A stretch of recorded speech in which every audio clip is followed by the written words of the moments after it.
La máquina de pensar.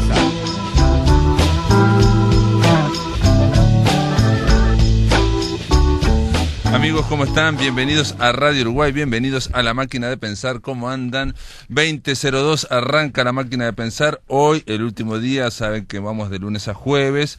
Y en una semana que, bueno, esta semana no hablamos de un autor en especial. Estuvimos hablando de los premios Bartolomé Hidalgo, porque está la Feria del Libro, todavía hasta el domingo está. Se las recomiendo, está muy bien. Ayer estuvimos con Claudia Mengual. ¿Cómo le va, Claudia Mengual? Hola, Pablo, ¿qué dice? Bienvenida a La Máquina de Pensar. Muchas gracias. Ayer estuvimos con Claudia, con Victoria Stoll y con Paula Simonetti ahí en una exposición de pintura, de fotos que hay muy buenas, sobre Camino Sacbé, Camino Blanco, ¿no? Es una exposición que está organizando el MAPI. Estuvo aquí Isabela de Tesanos y bueno, le pidió a una serie de escritores que acompañara con textos, fotos que son increíbles de las ruinas mayas. Lo recomiendo porque realmente son sorprendentes. Sí, y que probablemente termine en un libro eso. ¿Ah, sí? Pablo, ayer hablábamos no que probablemente se haga un libro que incluya las 26 fotos y las 26 intervenciones textuales para acompañarlas. Qué bien. Que puede ser muy lindo, además también para darle difusión al MAPI, que es un museo que está funcionando muy bien. Hay que aprovechar este fin de semana del patrimonio para ir a visitarlo, bien gestionado por Facundo Almeida, por Isabela también está ahí trabajando. Y bueno, y es una idea linda, así que probablemente tengamos un libro. Las fotos de Hinojosa, ¿no? Sí. Del fotógrafo Hinojosa. Sí, Hinojosa, que realmente a mí me habían pasado por mail una foto, pero claro, como en definición un poco más baja, ¿no? Claro. Y bueno, cuando la vi las fotos que hay en la exposición, son extraordinarias. Sí, muy buenas. Esa América precolombina que tanto duele, que en realidad parece que está tan lejana y no tanto, ¿no? Porque el continente latinoamericano todavía sigue sumergido en una cantidad de aspectos, ¿no? Continúa desigual y con una cantidad de cuestiones sociales para solucionar. Entonces estamos lejos y no tan lejos. Entonces es interesante ver esas fotos. Sí, y realmente desde Uruguay que tenemos como esa idea de que estamos como al costado o que estamos por fuera de esa historia y muchas veces estamos mirando mucho más a Europa y Estados Unidos sin duda que a Estados Unidos, que a América Latina. Mirá, ¡Qué lapsus! Hasta yo hago lapsus así, es increíble. Pero la introducción está buena para decirla porque vamos a hablar con Claudia Mengual de su última novela y yo creo que no hay muchos escritores uruguayos ahora, en los últimos tiempos, que estén planteándose hacer una novela, digamos, de tema latinoamericano o digamos de tema que tenga que ver con nuestro continente, ¿no? En este caso es Cartagena, tiene que ver con Colombia, pero con Colombia, García Márquez, de alguna forma es ese concepto en su momento fue de Latinoamérica, ¿no? En algún momento Macondo fue como una abstracción o como un concepto que reunía toda América Latina en un pueblo ficticio, ¿no? Realmente en algún momento fue como un concepto, ¿no? Sobre todo desde una mirada europea y estadounidense, y ahora que acaba de morir Carmen Balcells, viene al caso hablar de esto, ¿no? El boom latinoamericano como fenómeno literario en realidad surge en Europa, ¿no? Con Carmen Balcells y con Carlos Barral. Y que ver en estos autores jóvenes latinoamericanos de la década del 60, que ya tenían producción, ven unos valores increíbles y entonces apuestan a ellos. Pero ¿cuál es el problema de esa apuesta que se transforma en el boom y de estos monstruos que son inigualables? Que nos dejan la carga muy pesada de que el resto del mundo luego sigue pidiendo a los autores latinoamericanos Macondos. Claro, realismo mágico. Exactamente. Y entonces en la década del 90, Pablo, como tú sabes, surge el movimiento del crack de los mexicanos, Volpi, por ejemplo, a la cabeza, que reivindican el derecho a escribir de cualquier cosa. Es decir, que un latinoamericano no tiene por qué escribir sobre palmeras y monos y cuestiones vinculadas a ese exotismo visto desde Europa. Y es interesante también porque nos libera un poco de esa obligación de escribir sobre algunos asuntos. Pero esta Cartagena de alguna manera es un tributo a Gabriel García Márquez porque el aporte y el valor que ha tenido ese hombre para la literatura universal es incuestionable. Yo creo que es casi unánime la adhesión a García Márquez, ¿no? Es un escritor poco controvertido desde el punto de vista de la calidad. Es un escritor que tuvo muchísimo éxito, que tiene, digamos, logró algo que digamos que es el sueño del pibe, que es, sobre todo en la novelística del siglo XX, que es que sacar una novela que tenga un éxito por igual de crítica y de público. Me refiero a 100 años de soledad, que fue unánime, digamos, en los dos campos, ¿no? Hasta el día de hoy, bueno, tiene más de 40 millones de lectores, sigue funcionando. Entonces digo, en una novelística del siglo XX que en general, cuanto más experimental o cuanto más alta literatura se hacía, menos lectores, ¿no? Ahí el complejo del bestseller desapareció, porque cumplió las dos condiciones. Y también después lo logró también con otros, como Crónica de una muerte anunciada. El amor en los tiempos del cólera. Y El amor en los tiempos del cólera, realmente ahí tiene esos 3 libros, digamos, que son, que han tenido éxito, pues, en los dos lados, ¿no? Exactamente. En las dos partes, ¿no? Y tú sabes que la otra vez comentaba, ya no me acuerdo dónde, que yo no sé si Gabriel García Márquez es mi escritor preferido, ¿no? Yo quizá literariamente, porque también uno cuando lee, también lee con ojos de escritor, entonces busca la técnica y otros desafíos. Quizá Rulfo o Cortázar o Borges. O Bioy, ¿no? También había hablado. O Bioy también. Quizá me resulten más desafiantes como desde el punto de vista técnico. Pero yo decía hace un tiempo que nunca he sido más feliz como lectora que con los libros de García Márquez. Es felicidad pura. Es buena literatura, pero además es felicidad. Entonces ahí se produce un componente que tiene que ver quizá con su éxito comercial, claro. Que es una literatura que se puede leer a varios niveles. Se puede trabajar desde el punto de vista técnico de una manera más profunda, pero se puede hacer una lectura de historia, de trama, muy accesible, de goce. Sí, es una máquina de narrar extraordinaria. Y bueno, a mí Cien años de soledad me encanta. Maravilloso. Y bueno, y también me gusta otra que no le gusta tanto a, por lo menos, a determinada crítica, que es El otoño del patriarca. Claro, lo que pasa es que es más compleja también porque tiene esa cosa de la puntuación. Y no sé qué, pero a mí pues me gustó. Sí. Y el coronel no tiene quien le escribas una joyita. Y bueno, tu crónica que tú recién mencionabas, yo creo que técnicamente Crónica de una muerte anunciada es la más perfecta, me parece a mí, la más lograda. Los cuentos de García Márquez, ¿no? Los que están en 12 cuentos peregrinos, pero los de la Cándida Heréndira, ¿no? Que probablemente sea su volumen más logrado.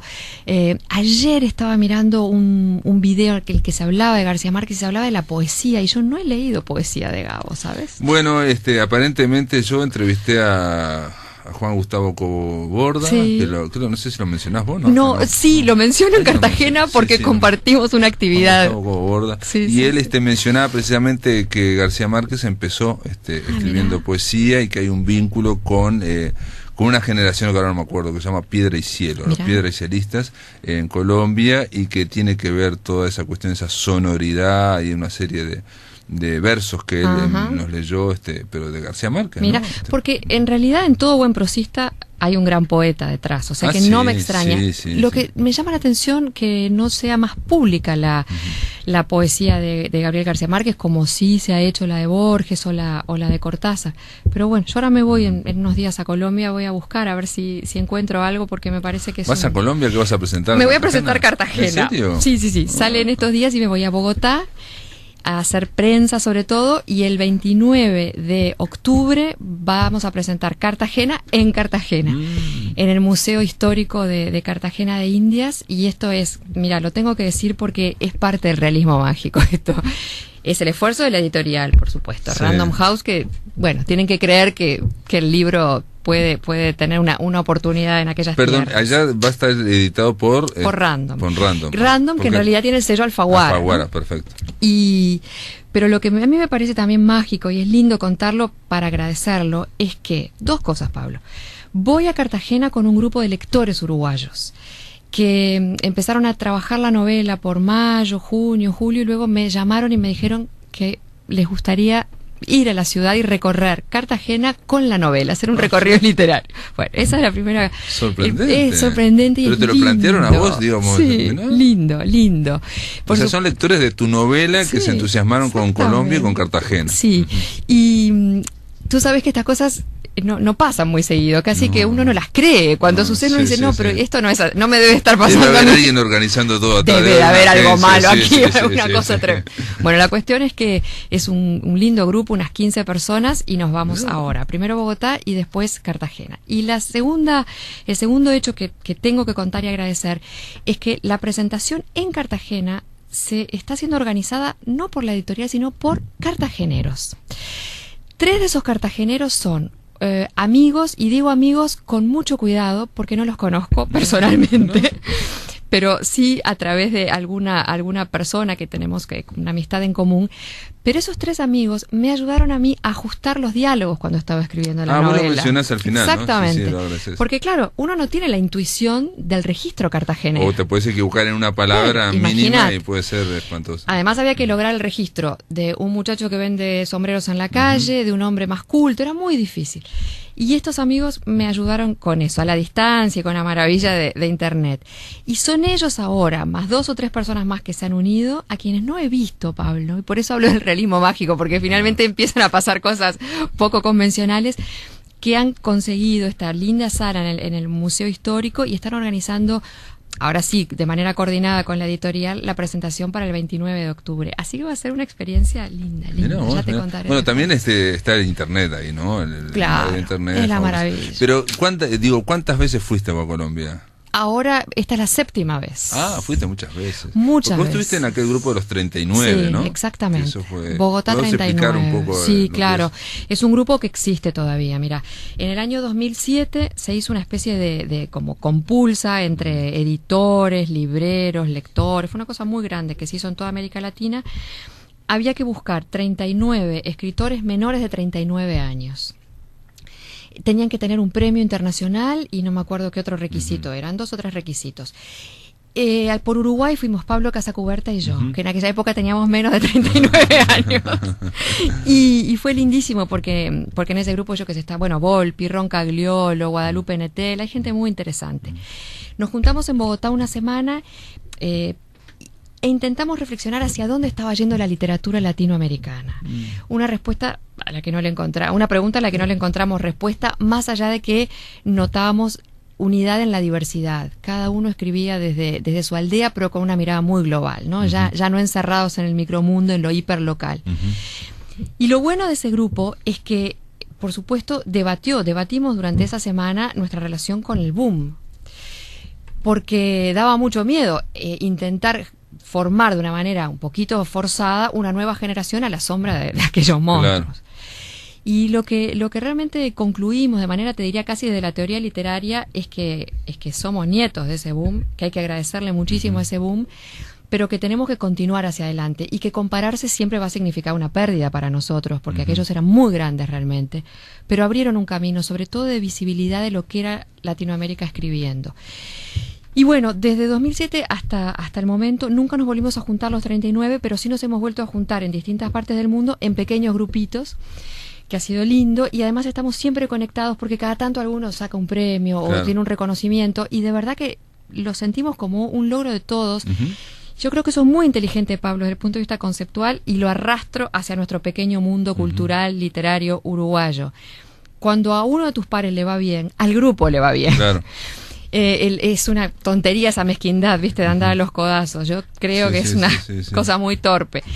Entonces, por ejemplo, voy a contar esta pequeña anécdota. Cartagena quedó finalista en el Premio RAL del año pasado, el Premio RAL de novela, que fue una convocatoria muy grande y bueno, para mí significó un honor grande estar ahí, en la puerta. Y finalmente quien ganó el premio fue Guadalupe Nettel, que está en este grupo de los 39. Entonces, por supuesto que me hubiera encantado ganar el premio, imagínate. Pero la segunda instancia, es decir, que hubiera sido una de los 39, fue muy bueno también, ¿no? O sea que la alegría se compartió entre todos. Y ahí estamos, forjando una especie de generación que es eso, nada más, una generación de 39 escritores jóvenes latinoamericanos que van haciendo su camino. Sobre todo lo que rescato también es la idea de por lo menos intentar, aunque sea a partir, digamos, de una iniciativa institucional o digamos de una empresa, la idea de poder imaginarse lo que es la literatura latinoamericana, pensarla como Latinoamérica, ¿no? Hay algo que no contamos, pero digamos para desprenderse del boom latinoamericano, en Chile se escribió aquel, ¿te acordás? Macondo, ¿no? O sea, la idea de parodiar o reírse en el título para tratar de separarse, y bueno, dicho por Alberto Fuguet, ahora tuvo su efecto en ese momento, pero él ahora reconoce que obviamente que son unos grandes escritores y que también ya tienen espacio. Con esto que quiero decir es que la idea de que de que se estamos escribiendo un poco más allá del Uruguay, que aquí no suele haber, ¿no? Yo creo que no suele haber. Nos cuesta incluso pensar incluso en el salto a Buenos Aires. Yo creo que Buenos Aires a veces nos miran más, aunque parezca increíble lo que estoy diciendo, pero a veces nos están mirando un poco más con atención de lo que nosotros creemos. Nosotros creemos que acá estás publicando y que te quedas acá y nada más en la vueltita, nada más, y no es tan así. No, pero eso tiene que ver también con un enfoque que yo he hecho de mi carrera, que yo desde que empecé a publicar, el otro día se cumplieron 15 años y la verdad que yo aposté a la profesionalización, que no significa a la comercialización de mi literatura, pero sino a reivindicar un derecho legítimo a vivir de mi literatura. Y lo digo con mucho cuidado porque en Uruguay eso se mira feo, ¿no? Da la sensación de que es alguien que está pensando a ver cómo ganar plata y que cuando escribe piensa a ver qué escribir para ganar plata. Y no es así. En el momento de la escritura yo trabajo prescindiendo de ese concepto, pero después de que el libro está pronto, yo salgo a pelear la venta de ese libro como un producto, lo que cuesta horrores, Pablo, porque yo ahora digo alegremente me voy a publicarlo a Colombia, pero costó mucho que el libro saliera en Colombia. Sí, sin duda, pero aparte no solamente que salga, sino hay todo una parafernalia alrededor del libro, que aparte estamos hablando en un mundo donde los libros no siempre tienen tanta importancia. Entonces digo, estamos hablando de dentro de la industria cultural tampoco se llevan la parte del león, la literatura, ¿no? Digamos, en la industria cultural se llevan otras disciplinas, son las que digamos se mueve más dinero. Entonces, en toda esa historia hay como, y es un signo de los tiempos también, ¿no? Parece que el escritor tiene que encarar una serie de cosas que antiguamente, a veces hablar con la viuda de Onetti y Dori, o por ejemplo en Lebrero también, cuando estuvimos, y las dos viudas sin conocerse, las dos dicen, jamás vendrían a estas reuniones, jamás estarían en ninguna de estas reuniones, ¿no? Y no se conocen entre ellas ni nada, están hablando cada uno de sus ex esposos, ¿no? Son otras épocas, además ahora está la tecnología, el libro electrónico, la posibilidad de que tu libro esté colgado en internet y que de repente te escriba un escritor desde Singapur, un lector desde Singapur, y vos decís, pero este libro nunca hubiera llegado en formato papel a Singapur. Lo encontró un hispanoparlante en Singapur porque está colgado en la red. Entonces, eso nos plantea un panorama de mucha inseguridad, porque uno dice, bueno, ¿y cómo uno va a cobrar los derechos por estos libros? Es muy difícil, ni los editores lo tienen claro, pero es un juego que hay que jugar, no hay otra forma, ¿no? Hay que entrar a jugar. Muy bien, amigos, estamos conversando con Claudia Mengual sobre su última novela, Cartagena. Todavía no empezamos a hablar de Cartagena, pero ya hablaremos. Estamos hablando de los contornos latinoamericanos de Cartagena. Amigos, después de la pausa seguimos aquí en La Máquina de Pensar. En el aire de Radio Uruguay, La Máquina de Pensar. Amigos, estamos conversando con Claudia Mengual sobre la novela Cartagena. Digamos, estamos viendo los alrededores, que no está mal hablar de los alrededores de la novela, porque el producto, el libro, es todo un hecho cultural, ¿no? Que requiere un esfuerzo para hacerlo, para corregirlo, para editarlo y después para que camine, ¿no? Exactamente. ¿No? Pero más parecido a un hijo, mira, está tan trillado el símil, pero es que es perfecto. Y después te hace sufrir como un hijo también cuando los lectores te empiezan a hacer las devoluciones y uno ve que el hijo no es tan lindo quizá como bueno, pero creí. Camina por todos lados también, ¿no? O sea, de repente recibís digamos, respuestas de libros de hace muchos años y sin embargo te sorprende, ¿no? Tal cual. Y además, mirá, estoy cada vez más convencida que la literatura, el hecho literario se produce ahí cuando el lector lee, y si el lector tiene la generosidad de escribirle al autor, es perfecto, ¿no? Porque se ilumina tu literatura, realmente ahí tú ves lo que hiciste. Y además ves la riqueza de lo que hiciste, que es mucho más de lo que tú creías, es decir, se te bifurca para lados impensados, eso para mí es algo maravilloso. Yo los mails de los lectores para mí son un tesoro y un estímulo. Porque bueno, aparte no hay ninguna lectura que sea igual a la del autor, ¿no? O sea, cada uno estamos atravesados por miles de lecturas diferentes, no hay ni una, no hay dos, no. Igual, aunque hubiera dos, somos personas distintas, pero igual no hay dos personas que hayan leído los mismos libros en el mismo orden, en el mismo tiempo, ¿no? Entonces y también todos uno ve también lo que cada lector necesita ver en el libro, ¿no? Hay lectores que sin lugar a dudas quieren ver cosas que no están expuestas ahí ahí las ven. El otro día me escribió un señor uruguayo que estaba en Cartagena y estaba con la novela y había entrado al Teatro Heredia, que es una de las locaciones, por decirlo de algún modo, de la novela. Y entonces me escribe desde su celular, me pone: señora, estoy en el Teatro Heredia y no veo el espejo. Y entonces yo le digo: porque no hay espejo. Y me dice: ¿pero cómo? Acá en la novela dice que hay un espejo. Y entonces después intercambiamos mails hablando de justamente lo que es el pacto ficcional y ese cruce maravilloso entre la realidad y la ficción, ¿no? Pero cómo el lector muchas veces se aferra a la ficción y necesita que sea verdad pura y dura, ¿no? Sí, lo actualiza, digamos, de alguna forma lo vive, porque también él presta imágenes suyas, ¿no? De su personalidad, de su pasado, ¿no? O sea, vos describís ese teatro, pero digamos, el teatro que yo me imaginé es totalmente distinto al que se imaginó esa persona. Y se puede sentir hasta incluso frustrado o enojado porque puede sentir que tú lo engañaste, y entonces ahí hay que decir: no, la literatura, la ficción siempre es mentira, pero lo que sucede dentro de esa mentira es todo verdad. Lo que usted tiene que hacer es ingresar a esa mentira y jugar ahí adentro. Si usted quiere salir de esa ficción, se va a chocar con la realidad, por supuesto que es otra cosa, ¿no? Decime, Claudia, pero cuando te planteaste Cartagena, digamos, con ese título que ya así está muy jugado, y el tema de García Márquez, no tuviste, digamos, reparos, o no pensaste el tema de que voy a usar un símil de que me dijo una vez un argentino, un escritor argentino, Rodolfo Rabanal, sobre Borges, pero también podía ser sobre García Márquez, ¿no? Que es como el sol, si uno se acerca mucho te puedes quemar, ¿no? O sea, el estilo de García Márquez, y no solo el estilo, sino el mundo narrativo de García Márquez, como que está condensado. Él lo ha dicho también, ¿no? O sea, que Macondo está extraído un poco de Aracataca, pero mucho del Caribe, de Cartagena. Mira, lo primero que me cuestioné, yo esta novela la escribí entre 2012 y fines de 2013, más o menos un par de añitos. La registré el otro día, me estaba fijando en Agadu, a fines de 2013, el crudo, digamos, el original.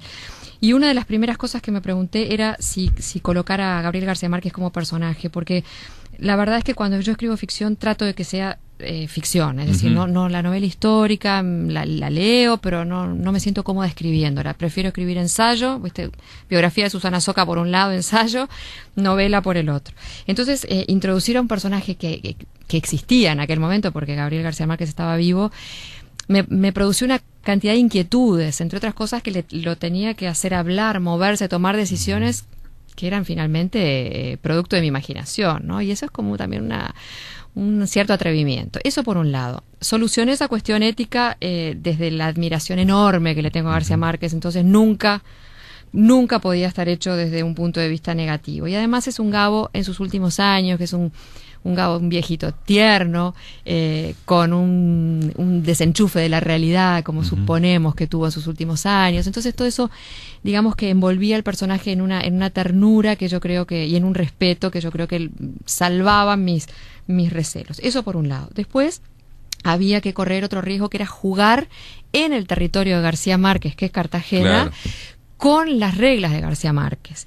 Y eso también lo solucioné por este lado. Esta novela Cartagena es realista del principio al final. No tiene realismo mágico. Dialoga con la literatura de García Márquez a través de un personaje que se ha vuelto loco, que vive dentro de un teatro, el Teatro Heredia, y que está convencido que es un personaje cada día distinto de García Márquez.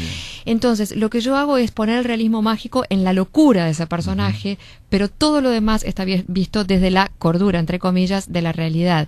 Y eso me salva de que el libro llegue a ser realismo mágico, que no lo es, ¿no? Por un lado. O sea que ahí hay una cosa de diálogo entre literatura realista y realismo mágico, que hace que mi libro se exima de la comparación de la que hubiera salido perdiendo, porque imagínate que de ninguna manera yo podría pretender compararme con... Bueno, fue lo que pasó también un poco con realismo mágico, ¿no? Después hubo una serie de, salvo, no sé, pienso quizás Isabel Allende, alguna otra, pero después, como que... Sí, uno ahí sale perdiendo, que empezó a perder, claro. Ahora, también este libro tiene una reflexión de teoría literaria, que para los que conocen teoría literaria van a hacer una lectura desde ese punto de vista, y para los que no la conocen la harán como lectores y no pasa nada. Y es que yo estoy convencida de que es imposible la originalidad absoluta en la creación, y es que siempre de alguna manera estamos recreando, revisitando y copiando en el mejor sentido del término. No hablo del plagio, sino de la copia desde la admiración, desde lo que se te impregna cuando uno admira mucho a un escritor. Entonces, en este libro, el plagio es una cuestión, porque este hombre que se ha vuelto loco, entre otras cosas se ha vuelto loco porque en algún momento se le atribuyó una acusación brutal, y es que él había dicho que el Gabo lo había plagiado a él. Claro. Y que entonces hombre era un escriba de cartas. un escriba de cartas, de cartas de amor. De cartas de amor, digamos, alguien popular, y en un momento dijo como que, le hicieron decir que él, que las historias, digamos, de Cartagena que él escribía, que eran populares, habían sido... Lo cual tampoco es tan distante, ¿no? Digamos que Gabo había absorbido de esas historias y para hacer su alta literatura, porque todos sabemos que en la literatura quizás de las cosas menos importantes es el argumento, digamos, ¿no? O sea, digamos, obviamente la historia tiene un factor, ¿no? Importante, ¿no? Pero 100 años de soledad no es la historia que está contando, sino cómo se cuenta. El tema es el cómo se cuenta. Y bueno, y entonces el tema de qué es la copia, qué es el plagio, la originalidad de la mirada que cada creador le pone, que yo creo que finalmente lo que tú dices, el cómo, es lo que hace que valga la pena seguir escribiendo, es una cuestión de teoría literaria pura que está en la novela. Pero además, esto dialoga con hechos reales de Cartagena, que a su vez dialogan con la literatura de Gabo, y te cuento. El personaje Pedro Ángel Pastor, como tú bien contás, en una época escribía cartas de amor en el Portal de los Dulces. Como escribía cartas de amor Florentino Ariza en El amor en los tiempos del cólera. Pero como hay en estos momentos en Cartagena un muchacho que vi, jovencito, que se hace su pequeño negocio con los turistas, sentadito en el Portal de los Dulces escribiendo cartas de amor. Cuando yo lo vi a ese muchacho y le saqué una foto, y es maravilloso porque además tiene un arancel detrás donde tiene arancelado perfectamente según el tipo de carta que te escribe, ¿no? Si son para infidelidades, divorcios, declaraciones, bueno, es maravilloso. Yo le dije, usted esto lo sacó del amor a tiempos del cólera, y me dice, sí, claro, esto es el amor a tiempos del cólera, pero acá hubo antes un verdadero escribiente de cartas de amor que probablemente Gabo vio. Entonces tú fíjate, Pablo, los rulos, los espirales que se va haciendo la realidad con la literatura, con la ficción, ¿no? Es maravilloso. Bueno, es lo que ocurre siempre, ¿no? Es una dialéctica entre, digamos, la imaginación y, digamos, lo que uno vive y el pasado, ¿no? La memoria. Y se van nutriendo unas de otras, ¿no? En Cartagena, además, a uno no le extraña entender que Gabo haya escrito las historias que escribió.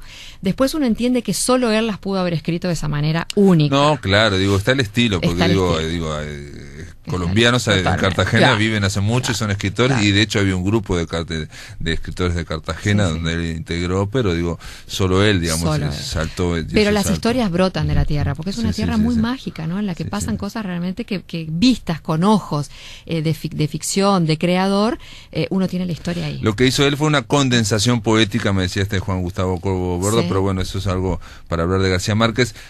Claudia, espera un poquito, vamos a una pausa y seguimos aquí, amigos, por La Máquina de Pensar, conversando con Claudia Mengual sobre Cartagena. En el aire de Radio Uruguay, La Máquina de Pensar. Amigos, estamos conversando con Claudia Mengual sobre este libro, Cartagena. En la previa, yo te pregunté por qué, el tema de arrimarse a García Márquez, porque también hay, por un lado, es un homenaje, pero es un homenaje a Cartagena y al propio Gabo, que aparece al final de la novela, en un momento que realmente está muy bien, es culminante y funciona muy bien, ¿no? O sea, es muy creíble ese Gabo, es muy creíble y sobre todo muy emotivo, ¿no? Hay un lugar muy y dinamiza la trama, ¿no? Porque aparece en un momento para dar un puntapié. Es como la culminación de la trama. Sí. Pero lo que tú decís es interesante. Yo creo que necesitaba salir un poco de lo que había escrito hasta ahora, darle un poco de luz y color y sensualidad a mi literatura. Tenía que ver un poco con un estado de espíritu, una cosa interior. Cartagena yo había estado un par de veces, me parecía el lugar perfecto. Y después la ciudad se transformó casi que en un personaje, en el sentido de que los hechos se producen, se propician, se catalizan porque la ciudad parece como que va abrazando a los personajes y los va empujando y los va sensualizando y les va quitando un poco la amargura y las penas. Eso por un lado. Y después yo tenía ganas, pero no sabía cómo, y finalmente el libro terminó también yendo por ahí, a homenajear mucho a los colombianos, al pueblo colombiano, así en términos generales. Yo tengo una admiración muy grande por ese pueblo, ¿viste, Pablo? Es un pueblo realmente golpeado por donde lo mires, por el tipo pero de violencia. violencia. Muy alegre, ¿no? Muy alegre y con una cordialidad, una amabilidad.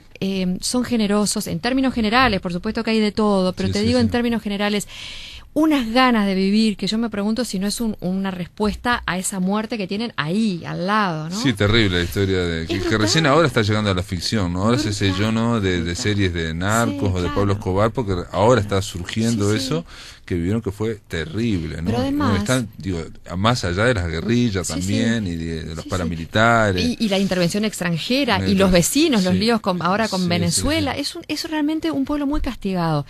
En una potencia, ¿no? Yo creo que el día que Colombia supere esos problemas y despierte, va a ser una potencia.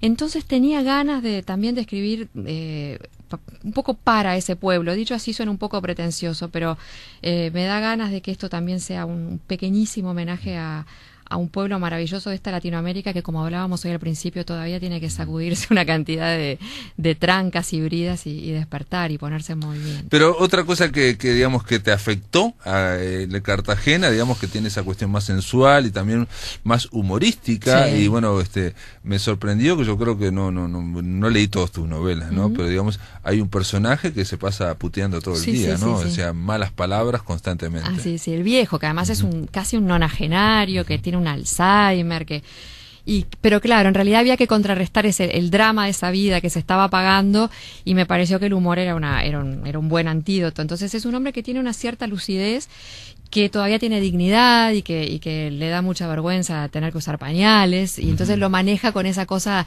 ácida y grosera, ¿no? Y está permanentemente con la puteada. A mí me hizo acordar en parte, digamos, pero no tiene nada que ver, pero digamos, ¿te acordás de Mamá Cora, esperando la Cora?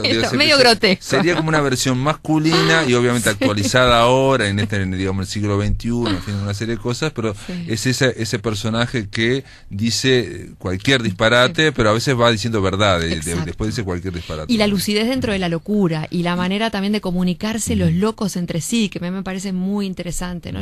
Eso ya lo había explorado en Falsas Ventanas, ¿no? Los límites entre la cordura y la locura, que a veces no están tan pero claros. No el humor y no esta soltura en cuanto a, digamos, esa cuestión tan graciosa de digamos, que se autoparodian también, ¿no? Quitarle, se ríen. Dramatismo. Pero también tiene que ver con un estado personal mío, y con una manera de proyectar la literatura, y viste que uno escribe también desde lo que tiene adentro, porque para escribir primero uno tiene que ir hacia adentro, es un viaje interior.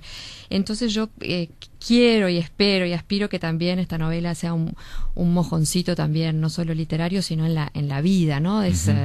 Tengo 46 años, viste, yo miro mi vida y digo, tengo muchas cosas para agradecer y muchas para quejarme, pero más para agradecer. Entonces, como que me parece que, bueno, que se haga la luz finalmente y disfrutemos lo que quede con ganas y de manera positiva y con fuerza. También yo lo veía porque, digo, acá se enfrentan dos locuras también, ¿no? Por un lado, la de este hombre que es uruguayo, rioplatense, que tiene esa cuestión, ¿no? Que tenemos a veces los rioplatenses, en este caso exacerbada, como si fuera un personaje casi benedettiano, ¿no? O sea, tipo La Tregua, alguien que que ha vivido a medias, y se dice ¿no?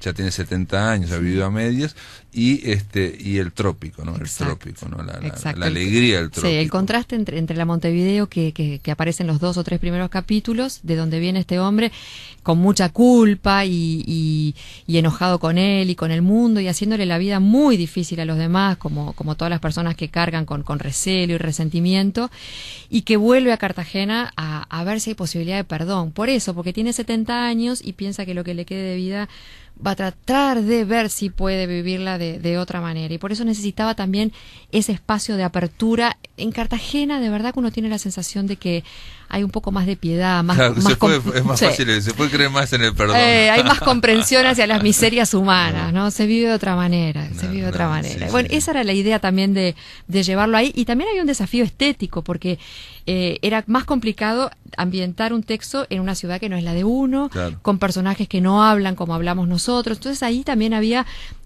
algo que hacer nuevo, distinto a lo que había hecho hasta ahora, que también es algo que me propongo en cada libro, probar algo nuevo para que tenga sentido seguir escribiendo. Igual en este momento, digamos, estamos hablando siempre de, digamos, se ve la ciudad desde punto de vista montevideano, de este montevideano, ¿no? Sí. Estos uruguayos, Sí. que precisamente para pintar esa ciudad, lo que nos asombra a todos, ¿no? Sí. Nos asombraría, digo yo, a los que fuéramos, ¿no? Sí, Que es sí. esa cuestión, esa alegría, ese, Sí, digamos, sí. desenfado, ¿no?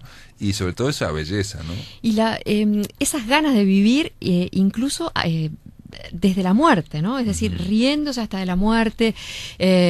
La gente que trabaja en Cartagena, los trabajadores de Cartagena, que no son los turistas, y ahí en una parte se dice en la novela, las cosas no han cambiado tanto, finalmente los europeos siguen viniendo a poner la plata, claro, y los de acá seguimos sirviéndolo. Sí.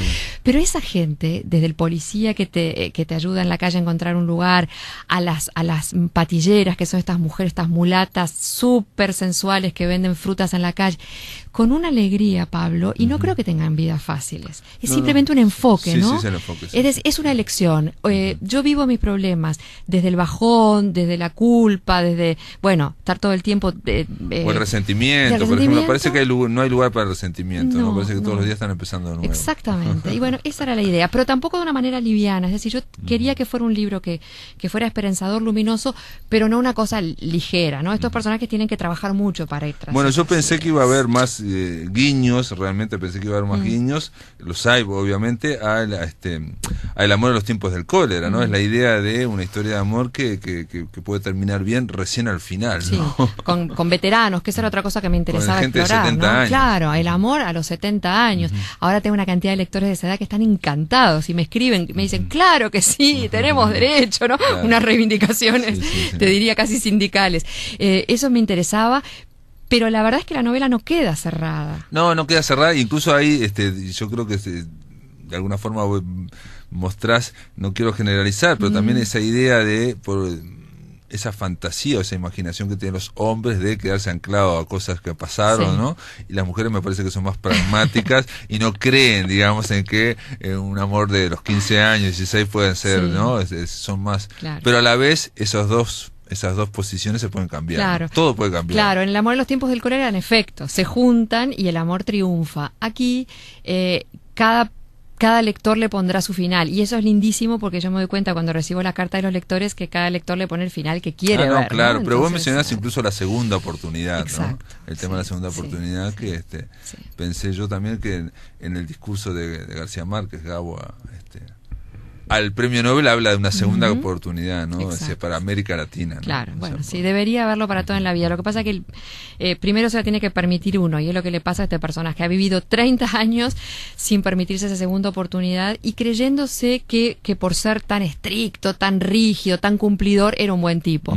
Cuando en realidad lo único que hacía era ocultar sus penas y hacerle la vida imposible a los demás, ¿no? Se transforma en una especie de delator, acusa a los que llegan tarde, a los que tienen amantes, se vuelve una especie de gran fundamentalista de la moral, porque en realidad lo que él tiene es un conflicto con su moral, cuando lo que él necesitaba era liberarse de toda esa carga, ¿no? Pero para eso se necesita arrepentimiento, pedido de perdón, propósito de enmienda y alguien que te perdone. Y esos son los temas que trata esta novela, ¿no? No, y también digamos, verse sin no mentirse a sí mismo, ¿no? Sobre todo. Él termina diciendo que bueno, que no hay que mentirse, ¿no? Exactamente. Digo, porque- pidiéndole a los hijos que se miren y no se mientan, que no Exactamente. pongan excusas. Porque finalmente también uno cuando va a meter la pata y sabe que va a meter la pata, a veces se autojustifica, ¿no? Se construye pequeñas teorías para que no duela tanto y para pensar que no va a doler tanto y mete la pata igual, ¿no? Entonces lo que él le pide a los hijos es Sí, que... no, o bueno, la idea de responsabilizar a los otros, Claro. ¿no? De generar Bueno, conspiraciones claro, o exacto. corresponsabilizar a otros de Exacto. cosas que en el fondo le pasa a uno, ¿no? O sea, ¿Sabes qué, o sea, que Pablo? uno construye su propio... El origen de esta novela, como siempre, partió de dos preguntas que vinculadas a mí, ¿no? Era, yo puedo perdonar todo, y la otra era, merezco ser perdonada por todo. Esas eran las dos preguntas que por supuesto, fui respondiendo a medida que escribía, que tiene una respuesta que solo vale para mí. Claro, claro. Pero que a mí me interesa que se haga el lector. O sea, ahí en el libro no da respuestas. En realidad invita a pensar. Yo soy capaz de perdonar todo lo que me han hecho,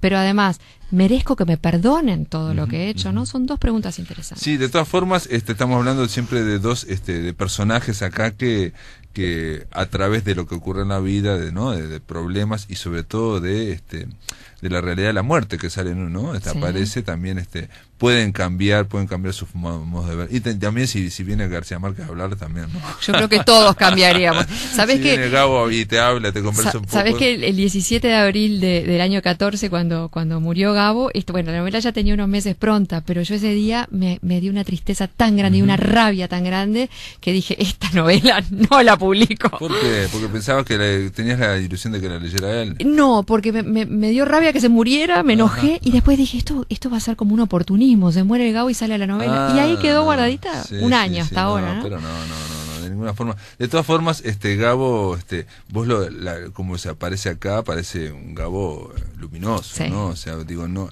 yo creo que debe haber estado peor él en sus últimos tiempos, ¿no? El tema del Alzheimer. No, y aparece un Gabo generoso, porque también uno tiene la fantasía y uno quiere también que el escritor se parezca a su literatura, ¿no? Cosa que no siempre sucede. Pero parece muy verosímil, ¿no? A mí me pareció muy verosímil. Ojalá haya sido así. Claudia Mengual, gracias por estar aquí otra vez en La Máquina de Pensar. Bueno, gracias por la invitación, Pablo. Amigos, se terminó La Máquina de Pensar. El lunes continuamos aquí, como siempre, a partir de las 20 horas en Radio Uruguay. Que pasen muy feliz fin de semana. Y bueno, en realidad no dijimos nada de Uruguay, pero es para estar contentos, ¿no? Vamos a ver si el martes que viene repetimos. Amigos, que lo pasen muy bien. Hasta mañana.